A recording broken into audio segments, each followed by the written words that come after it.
Alhamdulillahirabbil alamin. Wassalatu wassalamu ala asyrofil anbiya'i wal mursalin wa ala alihi wa sahbihi ajma'in, amma ba'd. Allahumma shalli ala sayyidina Muhammad al-Fatih lima ughliq wal khatim lima sabaq nasrul haqqi bil haqqi wal hadi ila siratikal mustaqim wa ala alihi wa sahbihi haqqa qadrihi wa miqdarihi azim.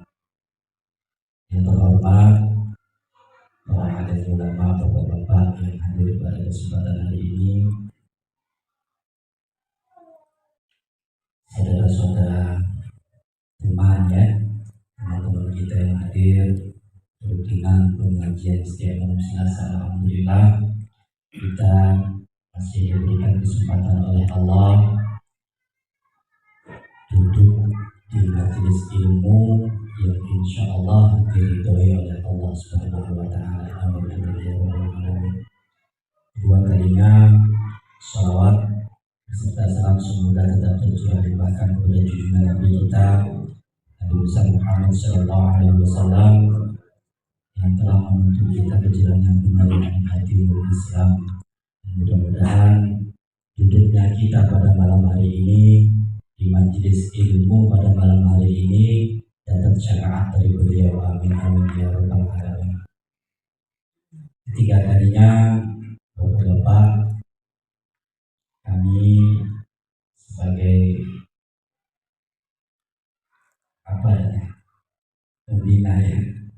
pembina majelis taklim Jibril, mungkin bapak-bapak yang masih belum tahu, kami punya jamaah majelis taklim Jibril yang artinya jiwa berada ingat ilahi, ya. Jadi makanya di undangan kami tulis Jibril bersolawat. Ya, mudah-mudahan pada malam hari ini kita habis baca hadis Nabi besar Muhammad, kita membaca pujian-pujian untuk Nabi Muhammad SAW.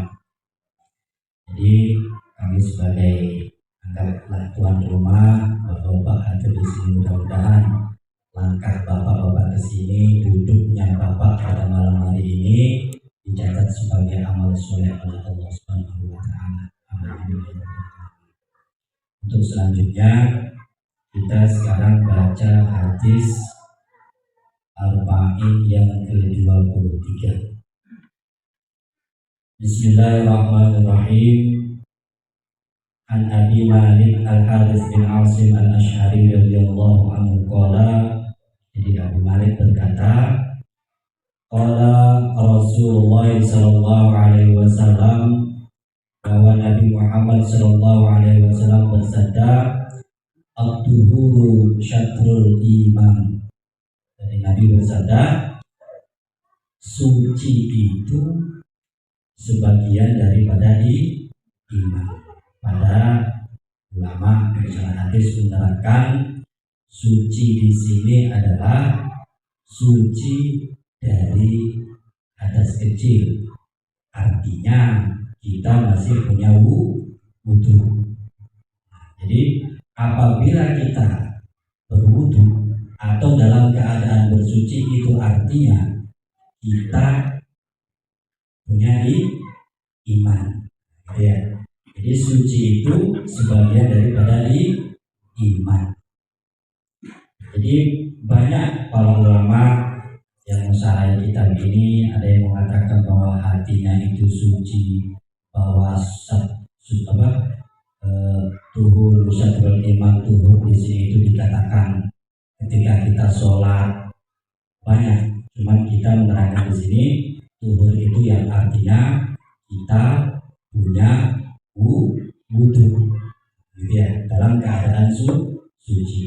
Banyak sekali juga bahwa berwudu itu dikatakan sebagian daripada iman. Jadi bapak-bapak kalau mau sholat pasti berwudu, karena itu tanda bahwa bapak-bapak itu beriman. Jadi banyak sekali keutamaan dalam bab wudu, ya. Jadi istilahnya suci terus keadaan kita. Ketika batal kira-kira sudah ada di sini. Insya Allah mudah-mudahan ya. Amin. Mudah-mudahan bisa istiqomah. Jadi ketika wudhu batal, kita wudhu lagi. Nah, itu tandanya kita beriman kepada Allah. Nah, gitu ya. Jadi banyak sekali manfaatnya bahwa Nabi Muhammad SAW bersabda, wahai Anas. Jadi Anas dikasih tahu oleh Nabi. Masih ingat Anas?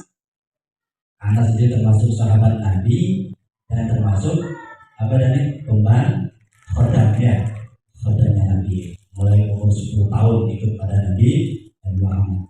Jadi Anas ini dikasih tahu oleh Nabi, jika engkau mampu selamanya dalam keadaan suci, dalam artian punya wudhu terus, maka jadi ketika Anas dibilang seperti itu, lakukanlah kata Nabi. Kalau bisa ya. Tapi kira-kira bisa? Kalau niat insya Allah bisa. Masa malam dan bisa kita tak bisa kan gitu ya. Tiru malam dan nanti insya Allah berkah hidup kita. Jadi sesungguhnya Nabi juga di hadis selanjutnya, sesungguhnya malaikat maut ketika mau mencabut nyawa seorang hamba, yang hamba itu mempunyai wudhu, gitu ya, hamba mau dicabut nyawanya oleh malaikat maut, terus hamba itu punya wudhu, maka dikatakan oleh Nabi, hamba itu termasuk nanti matinya mati syahid. Nah, gitu ya. Jadi paham kan Pak? Barang siapa yang punya wudhu terus malaikat maut mencabut nyawanya, maka matinya termasuk mati syahid. Makanya Bapak jadi gubernur jadi pancorannya.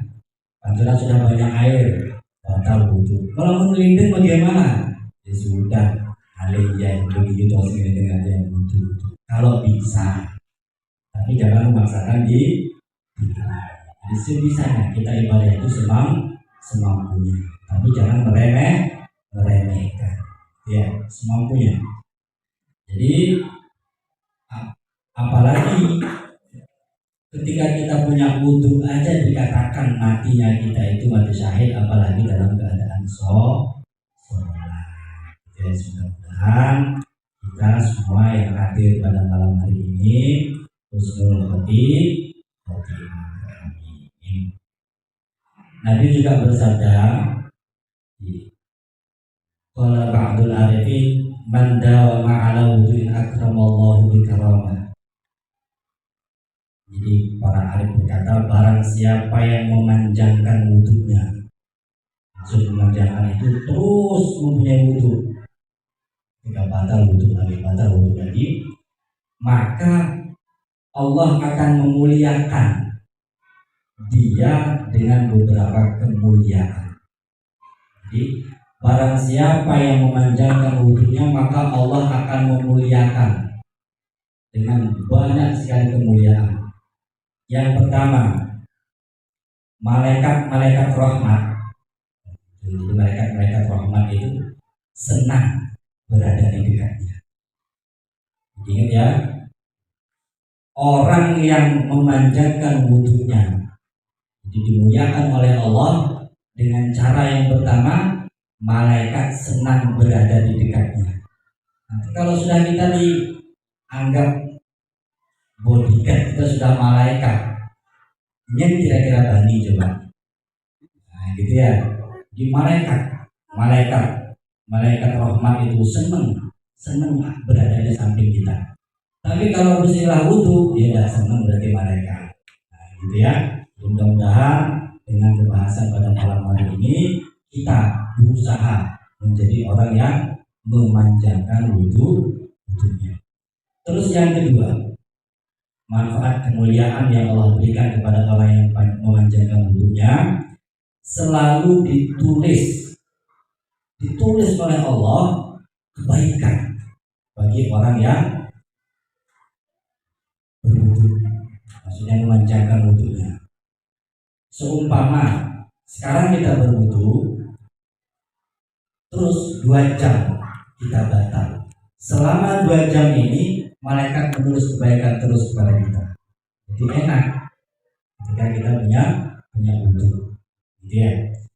Terus yang ketiga, anggota tubuh kita ketika kita memanjangkan wudhu kita dan dalam keadaan suci itu bertasbih kepada Allah. Jadi orang yang punya wudhu, yang memanjangkan wudhunya itu, tubuh kita itu bertasbih, tangan kita bertasbih, muka kita bertasbih, kuping bertasbih, perut bertasbih. Makanya cocok ditulis kebaikan.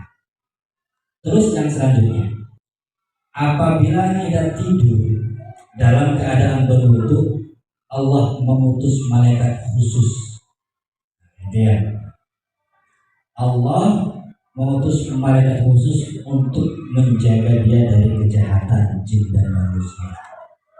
Ya, makanya kalau kita kepingin aman atau selamat dari gangguan jin, sihir, dan manusia, usahakan punya wudhu.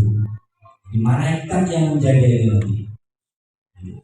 Terus selanjutnya, Allah mudahkan dia dalam kematian.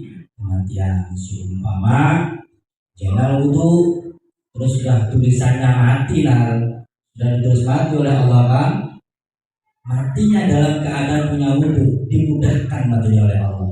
Sing perlu apa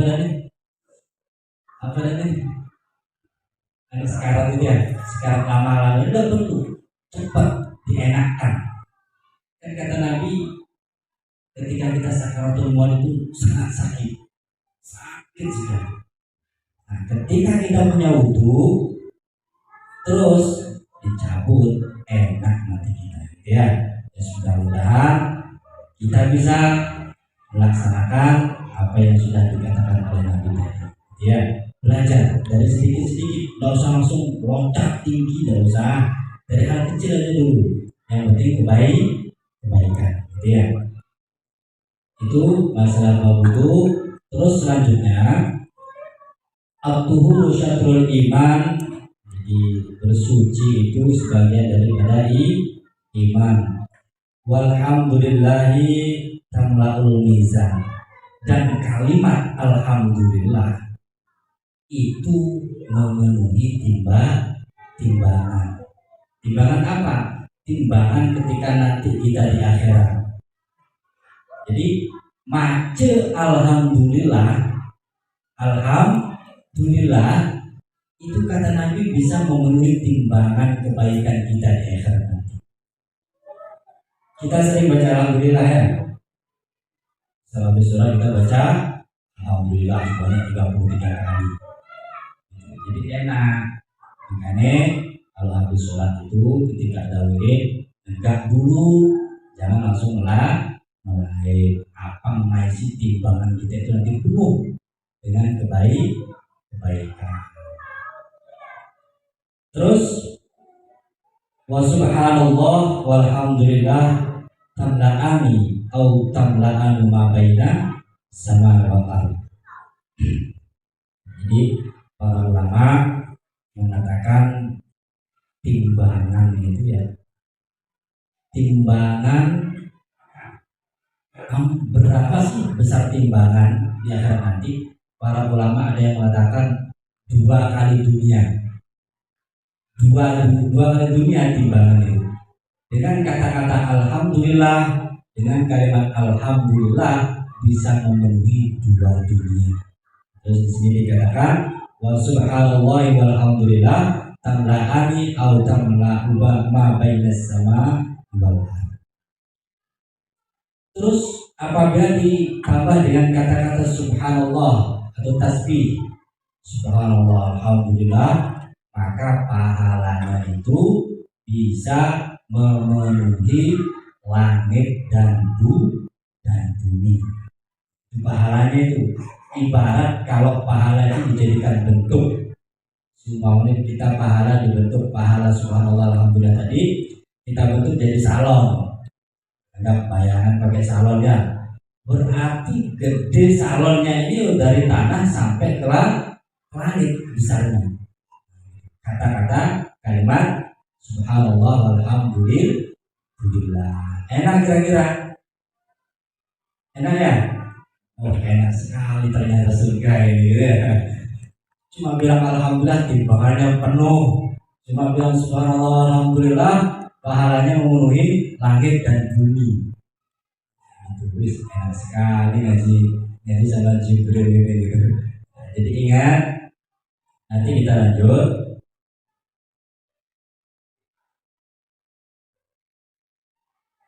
Subhanallah walhamdulillah sama-sama memenuhi atau memenuhi ruang antara langit dan bumi. Jadi kita harus tahu Bapak, kalimat alhamdulillah, kalimat subhanallah yang seperti apa? Gitu ya. Jangan langsung kita mengucapkan alhamdulillah langsung berhenti menandak seperti itu.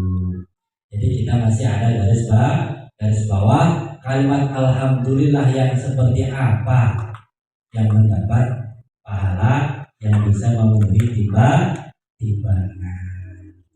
Jadi ulama mengatakan ada 3 syarat kalimat alhamdulillah dan kalimat subhanallah tadi bisa seperti apa yang dikatakan oleh Nabi tadi.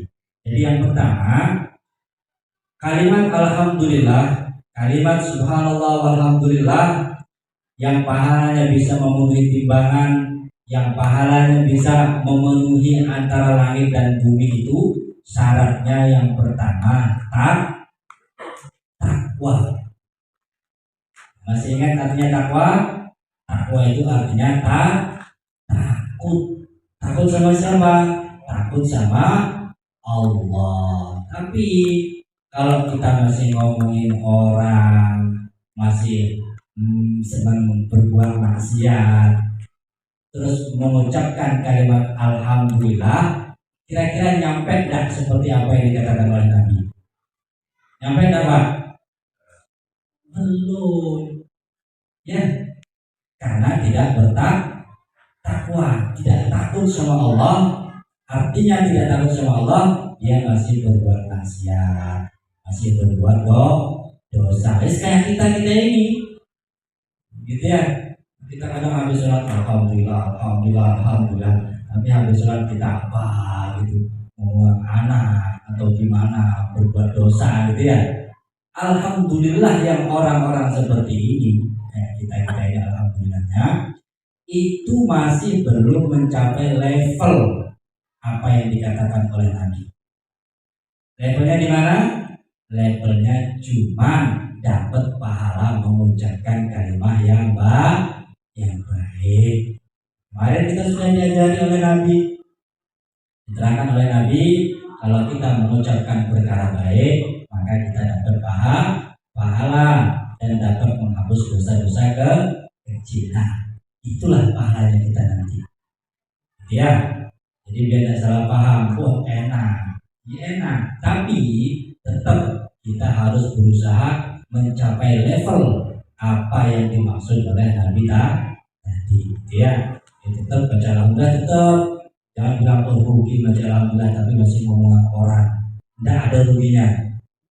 Tetap kalimat thayyibah, kalimat yang baik yang keluar dari kita itu tetap dicatat oleh Allah sebagai amal baik.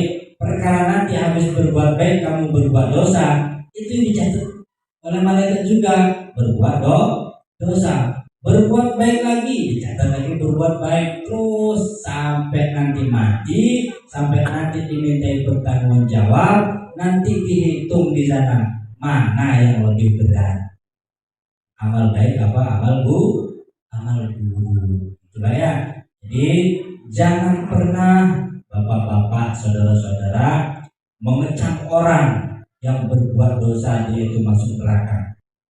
Ya, kita tidak tahu siapa yang nanti masuk surga dan siapa yang nanti masuk neraka. Kadang duduk kita di sini baru sekali duduk, tapi Allah ridho dengan duduk kita di sini. Wah, enak sekali. Gitu ya, jadi enak. Perbuatan baik sedikit tapi Allah ridho, itu lebih baik daripada cemat, tapi Allah tidak ridho. Begitu juga sebaliknya, ketika kita berbuat jelek, sekali saja berbuat jelek, tapi Allah murka sama perbuatan kita, itu lebih berbahaya. Ya, hati-hati. Kita sudah ngaji dari kemarin, kita dilarang ngomong orang, dilarang mencap orang dia itu jelek, mengecap orang ini orang tidak baik. Jangan. Sebab kita juga diajarkan dalam hadis ini, kita tidak tahu siapa yang akan selamat nanti di akhirat. Artinya berarti kita tidak boleh berburuk sangka sama orang lain, gitu Pak ya. Jadi ketika ada orang jahat juga ya Allah, udah astagfirullah, terus dia dicap jelek gitu ya. Terus yang pertama takwa, syaratnya itu takwa. Kalau sudah takwa, insya Allah kalimat alhamdulillah tadi mencapai level apa yang dikatakan oleh Nabi tadi. Terus yang kedua, istiqomah.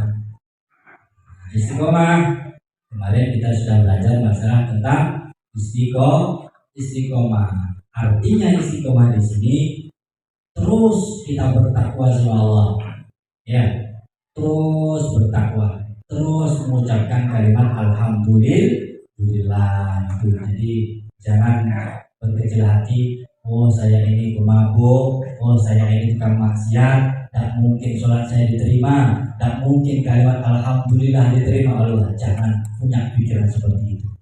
Ya, jangan pernah kita berburuk sangka sama Allah. Ya, jadi ada dosa-dosa yang numpuk, yang tahu dosa itu kita sendiri. Teman-teman tidak tahu kamu dosa apa, tidak tahu. Yang tahu dosa itu kita sendiri. Rubahlah sekarang, itu caranya ya. Jadi Allah itu Maha Pengampun, Allah itu rahmatan lil alamin. Dosa takut sebesar apapun dosa kalian ya, bapak dosanya besar, udah minta ampun sama Allah, doa sama Allah, gitu ya. Dengan cara berbuat baik, terus ngaji, itu caranya. Siapa tahu berkat ngaji, berkat dulu di sini, Allah ridho, diampuni semua dosa sampai nanti. Intinya hidup kita di dunia ini yang kita cari cuma ridhoan dari Allah. Kalau Allah ridho, selamat. Kalau Allah tidak ridho, Allah murka sama kita, berarti kita tidak selamat. Terus yang ketiga, syarat kalimat alhamdulillah tadi bisa diterima, tidak bangkrut di akhirat. Maksudnya tidak bangkrut di akhirat kan gini nanti ceritanya. Amal-amal kita di dunia ini ada yang sampai di akhirat dan ada yang tidak sampai di akhirat. Berarti yang tidak sampai di akhirat tadi dikatakan bahwa kita tidak bisa menikmati amal kebaikan kita di dunia. Coba ya. Apa saja kebaikan atau amal kita yang tidak bisa kita nikmati di akhirat nanti? Yang pertama itu yang tidak bisa kita nikmati ketika kita murtad. Masyaallah. Jadi sebelum murtad dia rajin sedekah, dia rajin sholat, dia bertakwa sama Allah, diterima sama Allah, diterima amal ibadahnya. Tapi ketika dia murtad, tidak sampai di akhirat, putus langsung amal semuanya dia. Mudah-mudahan kita semua dijaga imannya oleh Allah, keluarga kita juga dijaga imannya oleh Allah biar tidak sampai murtad nanti. Ya. Terus murtad yang pertama itu, yang tidak bisa nyampe. Terus yang tidak bisa nyampe juga amal ibadah yang kita jual di dunia itu tidak nyampe, dan bisa kita nikmati nanti di akhirat. Contohnya apa? Contohnya saya ngajar ngaji. Ketika ngaji saya sombong, jamaah saya banyak, santri saya banyak ngaji, bawa Pak ngaji, masjid itu main di jamaah. Itu niatnya agar kita itu dihormati, agar saya dihormati, agar saya disegani oleh orang. Kita cerita saya punya jamaah banyak, saya begini, atau mungkin sedekah. Ketika kita sedekah kita cerita ke sini, itu tidak nyampe. Ya, ulama menerangkan tidak nyampe, maksudnya tidak nyampe itu tidak bisa kita nikmati nanti di akhirat. Makanya ketika kita berbuat baik, tolong jangan sampai dijual. Ya, maksudnya dijual di sini jangan sampai riya dengan amal kita.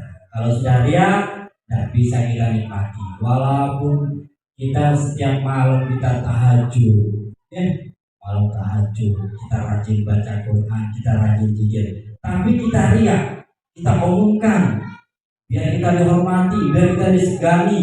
Waduh, tidak nyampe amalnya itu. Gitu ya. Mending ngaji duduk di sini tapi dia benar ngaji, dia semayang, meninggalkan masih bagus malah itu, gitu ya. Jadi intinya saya pesan ketika kita berbuat amal baik jangan dijual di dunia, biar bisa dinikmati di akhirat.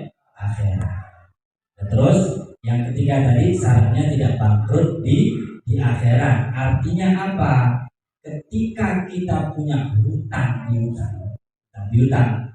Nah, ini ketika kita punya hutang piutang, terus yang kita hutangi, yang hutangin itu sudah mati, gimana mau bayar hutang coba? Nah, biasanya kan pengumuman setelah kita meninggal dari keluarga pengumuman ternyata mayat hutang. Ya kalau yang kita hutangi mati, kalau yang mati yang punya hutang, gimana bayarnya nanti? Ya kalau keluarga kita tahu kalau kita punya hutang, memang ada yang barang siapa yang masih punya hutang tolong berubah dari ini. Iya kalau keluarganya tahu kita punya hutang. Kalau udah tahu itu sampai di akhirat kita ditagih nanti. Makanya dari kata-kata tadi tidak bangkrut di akhirat ketika kita punya hutang di dunia, terus kita masih belum membayar di dunia, nanti di akhirat ditagih sama yang kita hutangi. Jadi bukan uang yang ditagih, pahala kita yang diambil oleh orang yang kita hutangi. Makanya masalah hutang hati-hati, bedik denje colang maya, jangan lalu sudah maya ngomong itu caranya apa nih. Jadi jangan mengenekkan, soalnya ini sampai ke akhirat nanti itu paling bahaya sekali. Makanya paling berbahaya itu ketika kita punya urusan sesama manusia paling berbahaya. Kalau sama Allah enak, kita salah sama Allah, berdosa sama Allah, kita tobat, minta ampun, istighfar, diampuni oleh Allah. Tapi kalau kita berdosa sama sesama manusia, tinggal mati sampai di akhirat nanti kita tetap punya hutang. Makanya syarat tadi ada 3 syarat amal atau kalimat alhamdulillah yang bisa diterima sama Allah nanti. Yang pertama takwa, yang kedua itu istiqomah dalam kebaikan, terus istiqomah, jangan sampai murtad atau punya salah, jangan. Terus yang ketiga tidak bangkrut. Maksudnya bangkrut ketika kita punya pahala banyak diambil oleh orang yang punya hak di sana. Ya, makanya hati-hati kalau kita mulai sekarang, kalau kita punya salah sama orang, terus minta maaf biar nggak sampai di akhirat. Begitu juga kalau kita dibenci oleh orang atau membenci orang, ya sudah, lapangkan nanti kita, ikhlaskan apa tidak sampai di akhirat. Sebenarnya kita tidak tahu kapan kita diambil oleh Allah, ya. Makanya siap-siap dari sekarang lapangkan dadanya, ikhlaslah, dimaafkan semuanya, bersihkan hatinya ya, bersihkan hatinya. Terus wassalatu nurun, dan sholat adalah cahaya. Makanya ada ulama mengatakan senah kune dari wajah ketika ada orang rajin sholat sama ada rajin sholat, kelihatan dari wajahnya. Dan ulama mengatakan yang bisa melihat cahaya dari orang-orang yang ingin sholat ini orang-orang tertentu. Ya, kadang-kadang Kayak orang Cina kan putih-putih, cara bercahaya tapi tidak sholat. Dari mana kita lihat cahayanya? Tidak kelihatan. Itu yang bisa melihat, walaupun orangnya hitam dedek, tapi dia rajin sholat. Yang bisa melihat cahaya di sana orang tertentu. Ya, cuma cahaya sholat di sini itu nanti bisa menyinari ketika kita di kuburan nanti sama di pada masa. Ya, makanya rajin sholat biar kuburannya terang. Semakin rajin sholat semakin terang kuburan kita nanti. Jadi yang sholatnya bolong-bolong lebih rajin lagi, namun menghayal di kubur itu ya, udah menghayal cuma kamar moyong tengah lemari ini mati yang lampu ini menghayal di kubur. Tetap nggak bersih, takut nggak bersih. Itu caranya ya, rajin sholat. Biasanya kalau orang yang tidak rajin sholat, kuburannya gelap dan ditemani oleh ular. Ya, ular yang temenin. Nanti kita kepalanya dimakan sama ular, dilepas lagi terus gitu, disiksa sama ular, dikubur itu siksa. Apalagi nanti di akhirat. Ya Bapak ya, guys, yang penting sholat syarat sah dan rukunnya kita jalani. Masalah terima tidaknya itu urusan Allah. Yang penting syarat dan rukunnya benar. Yang tidak benar itu orang yang tidak tahu syarat dan rukunnya sholat. Kenapa tidak tahu, tidak mau ngaji? Nah gitu ya. Makanya ngaji Bapak, ngaji masalah hukum kita belajar biar bisa mendekatkan diri kepada Allah. Terus was-shadaqatu burhanun, dan sedekah itu artinya bukti bahwa kita itu beriman kepada Allah. Ya, jadi Nabi mengatakan sholat itu adalah cahaya dan sedekah itu adalah bukti. Bukti apa? Bukti bahwa kita itu beriman. Alhamdulillah, mari kita dapat sedekah dari teman-teman kita, dari saudara-saudara kita. Mudah-mudahan dari sedekahnya itu Allah memudahkan segala urusannya. Allahumma amin. Jadi banyak sekali masalah sedekah itu ya. Utama itu langsung untuk masalah surat Isa. Nanti selesai ngaji, lanjutkan dulu ya. Karena insya Allah ini pengajian penutupan di bulan Rajab, Ramadan kita libur. Insya Allah Syawal kita mulai lagi yang kajian saja. Syawal kita mulai pengajian rutinan setiap malam Selasa. Pengajian ini pengajian umum, bebas siapapun, bebas ya, meskipun tidak hati dekat ini ya. Ada langsung dong, hati dekat, cuma dekat. Apa ya? Namanya aja Jibril, jiwanya berandal tapi hatinya ingat ilahi. Tapi tes agak dinah jiwa hari ngaji, masa masuk ngaji jiwa hari tidak malaikat ya. Terus masalah sedekah tadi, jadi sedekah itu banyak sekali manfaatnya. Dari Nabi banyak sekali mengutarakan hadis-hadis masalah sedekah. Barang siapa punya penyakit dan kepingin sembuh disuruh bersedekah. Barang siapa yang punya kesulitan di dunia disuruh bersedekah. Jadi semuanya sedekah itu, dan sedekah itu juga bisa menyelamatkan kita dari bala. Ya, tidak rugi sedekah, insya Allah sampai di akhirat nanti. Lagi sedekah ajak anak ngaji, gitu ya. Kita kan sudah pernah belajar. Ada cerita seseorang yang ngasih minum apa? Minum anjing.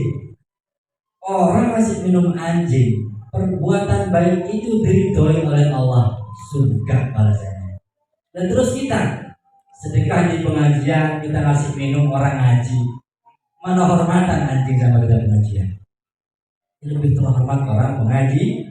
Mudah-mudahan yang bersedekah pada malam hari ini diangkat derajatnya oleh Allah, dikuatkan imannya oleh Allah, dimudahkan segala urusannya. Allahumma. Terus wasabru diyaun, dan sabar itu adalah sinar. Oh, hampir sama. Sholat itu cahaya, sabar itu sinar. Artinya sabar sinar di sini, cahaya di sini bisa membakar dosa-dosa kita. Makanya Nabi pernah mengatakan la taqdob walakal jannah. Jangan kamu marah, maka kamu akan masuk surga. Intinya sabar. Engkena dogenji. Ujian apapun yang dikasih oleh Allah kita sabar. Kira-kira bisa dan sabar. Kadang-kadang kita bisa sabar ketika hidup kita masih enak, ngelapis, enak aja dipakai bisa sabar. Tapi kalau berkerut, sing ngelapis, enak emosi naik. Nah, itu yang biasa. Kadang jual nasi goreng, udah jam 5 sih nak beli ada dia. Sampai Isa tidak ada yang beli. Temennya datang nyandain emosi. Itu manusiawi. Makanya diajarkan oleh Nabi, sabar itu adalah dia pun sinar yang bisa membakar dosa-dosa kita. Dia makanya apa-apa usahakan sabar, sebab semua yang sudah terjadi di dunia ini, apapun yang sudah terjadi itu sudah menjadi kehendak Allah. Udah, ini akan protes. Nah, gitu ya. Sekarang kita gini, besok begini, besok tak punya, besok miskin. Sekarang punya miskin, ada yang miskin terus ngelah-ngelah. Sudah itu tulisan Allah, diterima, dinikmati ya, sabar. Terus wal Qur'anu hujjatun laka. Jadi Quran itu pedoman. Nah, pedoman.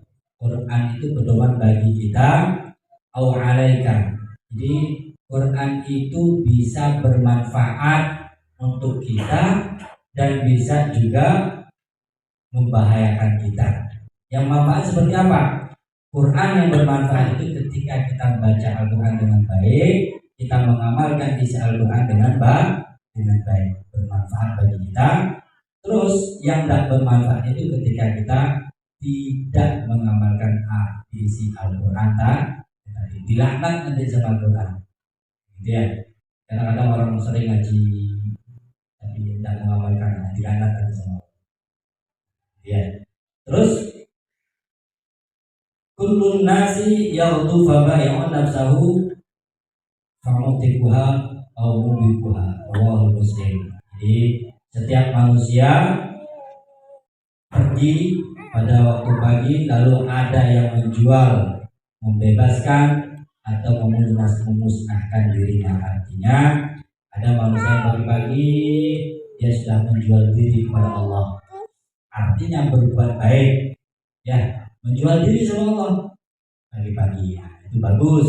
Terus ada juga menjual diri kepada setan, ada juga. Nah, jadi macam-macam nanya manusia ya. Jadi rawahul Muslim, diriwayatkan oleh Muslim. Jadi mudah-mudahan apa yang kita kaji bareng pada malam hari ini dapat ridho dari Allah Subhanahu wa taala, dan Allah selalu mudahkan hati kita, digerakkan hati kita untuk berbuat baik, untuk beribadah kepada Allah Subhanahu wa taala. Amin Allahumma amin. Terus kita acaranya sholawatan ya. Jadi sholawat, pembacaan sholawat itu banyak sekali manfaatnya. Ya sama alhamdulillah tadi.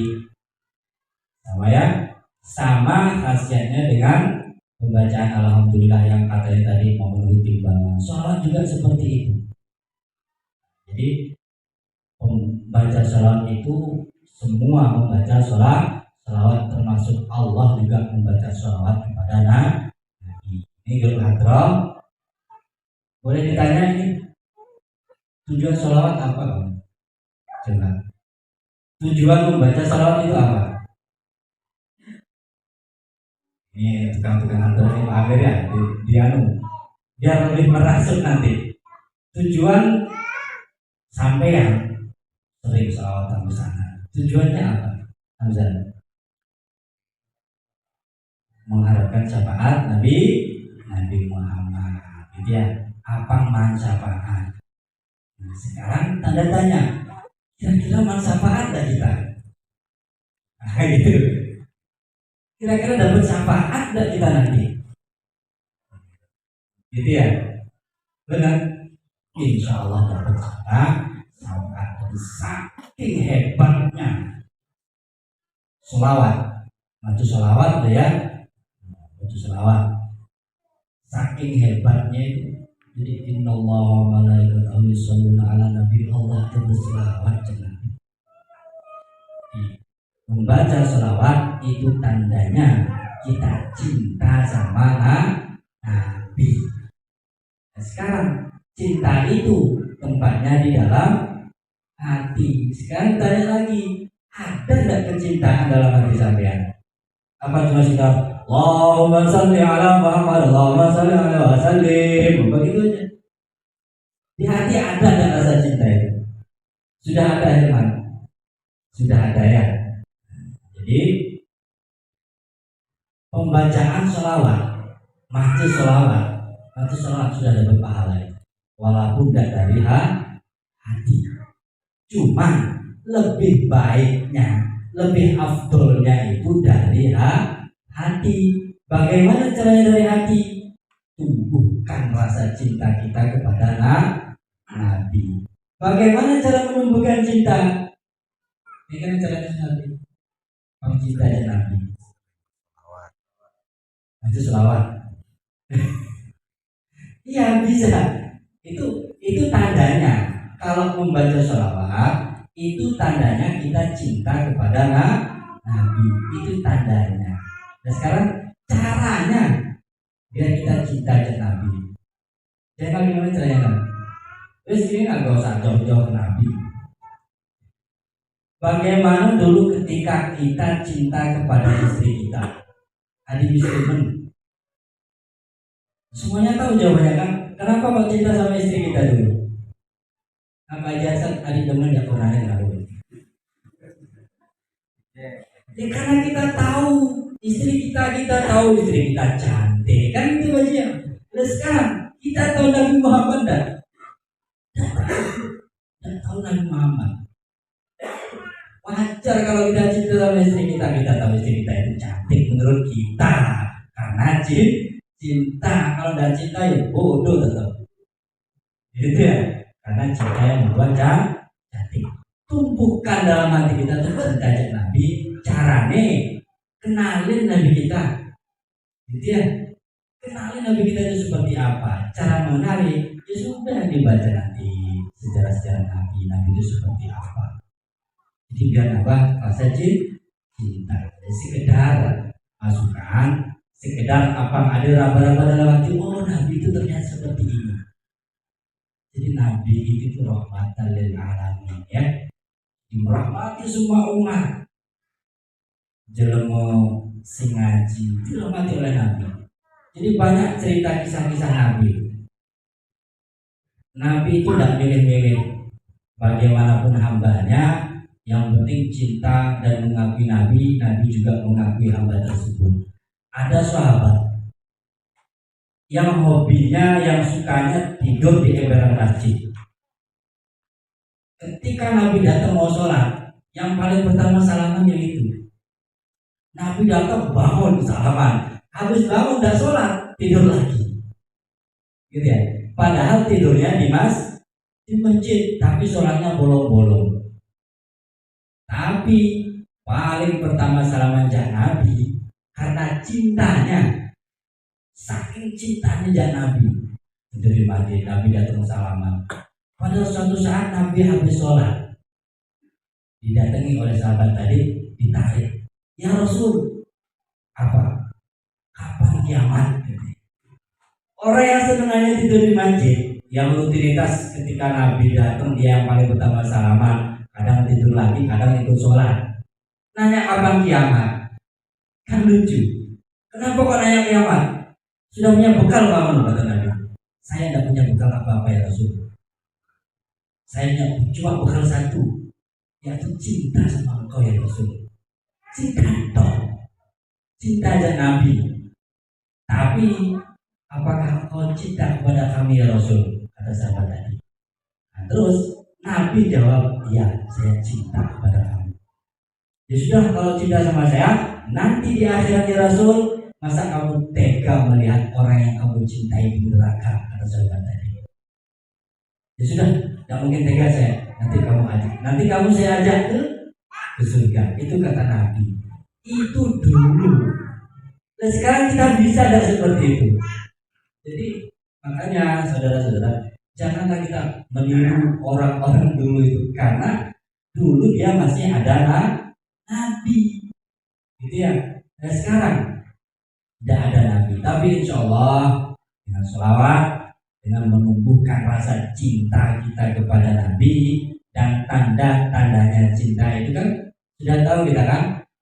Dulu waktu kita cinta sama istri kita, asal nama sudah kajian sih. Kajian. Dulu waktu kita masih cinta sama istri kita, sudah menaikkan mana apa sih? Kan banyak pengorbanan yang kita korbankan dengan orang yang kita cintai. Dan terus apa pengorbanan kita kepada Nabi sekarang? Nah, gitu ya. Makanya kita belajar hadis Arba'in Nawawi, itu kata-kata Nabi, itu nasihat-nasihat Nabi, itu perintah-perintah Nabi. Kalau kita cinta, monggo apa yang kita sudah kaji dari kemarin kita amalkan. Dia sedikit-sedikit. Itu caranya. Ada juga cerita sahabat yang lucu-lucu itu, ya Allah. Ada sahabat dari pelosok itu tawaf. Nah, orang desa, orang pelosok itu tidak punya ilmu. Jadi tawaf dari pagi keliling, yang dibaca apa? Ya Karim, ya Karim, ya Karim. Boleh terus semua ya Karim deh. Akhirnya geger itu waktu itu. Sahabat, ya Rasul, ada tak butuh tuh? Ya, laporan, itu mesti laporan itu. Dia sama kayak kita kan, jadi apa gitu apa. Aduh, ini laporan ke kepala desa, laporan seperti itu. Ada butuh, ada sesat nih, ajaran sesat. Nah, kata para sahabat. Kenapa? Itu saya dari pagi tawaf ya Rasul, yang dibaca cuma ya Karim, ya Karim, ya Karim, ya Karim, begitu ya Karim, ya Karim, gitu ya. Nabi penasaran, datang Nabi, didatangi oleh Nabi, diikuti dari belakang, diikuti tetap ya Karim, ya Karim. Nabi jalan dari belakang ikut. Ini bahasanya. Pokoknya minum Nabi berjalan di belakang. Saking tidak kuatnya Nabi dengar ya Karim, ya Karim. Apa sih bacanya tawaf ini? Nabi ikut. Ya Karim, ya Karim. Ya ikut keliling ya Karim berdua. Akhirnya mikir sahabat tadi. Mungkin saya siapa sih ikut-ikutan baca ya Karim? Awas nanti saya banting kamu. Kata sahabat tadi. Habis itu ketika Nabi ikut, saking mantelnya marah sahabat, balik langsung dipegang Nabi. Ternyata kamu yang ikut ya Karim. Saya banting kamu.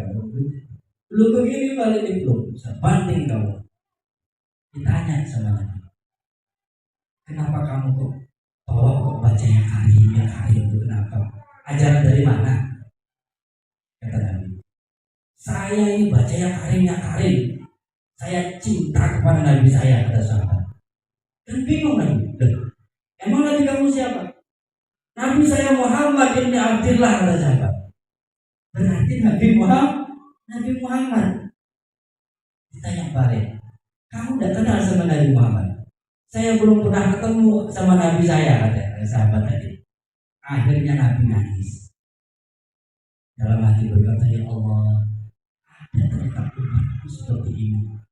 Umat yang tidak ngerti apa-apa, sinawang apa-apa hukum dan tahu. Saking cintanya aja Nabi, tawaf ya Karim. Nangis Nabi. Ketika sahabat tadi dia Nabi nangis, batas kenyang dan ngeling, tapi milu ya Karim. Jadi itu sahabat Nabi seperti itu. Nabi nangis, aras itu goncang malaikat turun. Ya Rasul, kenapa kau nangis ya Rasul? Itu ada umat banting katanya. Bukan banting katanya. Ini umatku. Saking cintanya kepada saya, cuma bilangnya Karim ya Karim. Tak kira ini ajaran sesat. Ketika saya tanya, katanya saking cintanya kepada Nabi, dan Nabinya ternyata aku Muhammad, makanya aku nangis. Terus kok tidak ngomong kamu? Akhirnya Nabi ngomong, disuruh ngomong oleh hamba tadi. Ya hamba, saya itu adalah Muhammad bin Abdullah. Saya adalah yang kamu cintai. Akhirnya dipeluk nangis dari bisa. Gitu ya, saking cintanya. Setelah itu Allah berpesan sama malaikat, ya malaikat, kasih tahu hamba tadi, dosanya tetap saya tulis. Gitu. Dosa apa? Dosa banting Nabi tadi tetap ditulis karena Allah cinta sama Nabi. Allah yang berselawat sama Nabi. Allah tidak mau kekasihnya disakiti, itu tidak mau. Walaupun Nabi cinta sama sahabat tadi, nangis, tetap dosanya ditulis oleh Allah. Kata Allah. Bilang sama sahabat tadi, hanya dibilang, ya hambaku, walaupun aku cinta sama kamu dan kamu cinta sama aku, tapi dosa kamu tetap ditulis oleh Allah. Ini kata Allah. Tidak apa-apa. Kata sahabat, orang desa ya. Nah desa biasanya, ini bahasanya kekeh.